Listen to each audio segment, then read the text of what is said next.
நண்பர்களுக்கு வணக்கம்.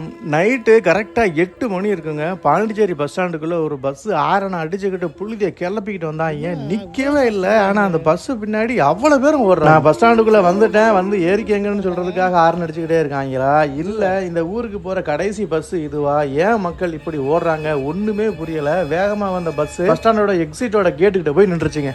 ஏதாவது ஒரு ஸ்பெஷல் இந்த பஸ்ஸில் கண்டிப்பாக இருக்கும். அப்படி என்னதான் இருக்குன்னு பார்த்துருமேன்ட்டு நாங்களும் முன்னாடி போய் பார்த்தா பஸ்ஸு உள்ள திபுன்னு ஏறி சீட்டை ஃபுல்லாக ஃபில் பண்ணிட்டாங்க. பஸ்ஸில் பாட்டு வெறித்தனமாக போட்டுக்கிருக்காங்க. பஸ்ஸில் 2 குதிரை பாஞ்சு வர்ற மாதிரி ஒரு ஸ்டிக்கரிங் பண்ணியிருக்காங்க. அந்த மாதிரி அந்த பஸ் உள்ளே வருது. ஆக்சுவலாக பஸ் ஸ்டாண்டுக்குள்ளே இவ்வளோ ஸ்பீடு வரலாமா வரக்கூடாதான்னு தெரியல, ஆனால் அவ்வளோ ஸ்பீடாக தான் உள்ளே வருது. பஸ் உள்ளே இருந்த பயணிகள் இறங்குறதுக்குள்ளே ஏறின பயணிகள் போயிட்டு சீட்டை ஃபில் பண்ணிட்டாங்க. அதுக்கப்புறம் தான் பஸ் உள்ளே இருந்த பயணிகள் கொஞ்சம் கொஞ்சமாக கீழே இறங்க ஆரம்பிச்சாங்க. இந்த பஸ்ஸு ஏதோ ஒரு சிறப்பு இருக்குது, என்ன சிறப்புன்னு தெரியல. பாண்டிச்சேரி டு கடலூர் போர்டு மாட்டிருந்தது. நண்பர்கள் யாராவது இந்த பஸ்ஸில் ட்ராவல் பண்ணியிருந்தீங்க அப்படி இந்த பஸ்ஸோட சிறப்பு என்ன அப்படின்றத மறக்காம கமெண்ட்ல சொல்லுங்க. பாண்டிச்சேரியில இருந்து கிளம்புற முக்கால்வாசி பிரைவேட் பஸ்ஸுகள் கடலூர் சிதம்பரம் தான் போகுது. அப்படி இருந்து இந்த பஸ்ஸுக்கு எவ்வளவு வரவேற்பு இருக்கு அப்படின்னா ஆச்சரியம் தான்.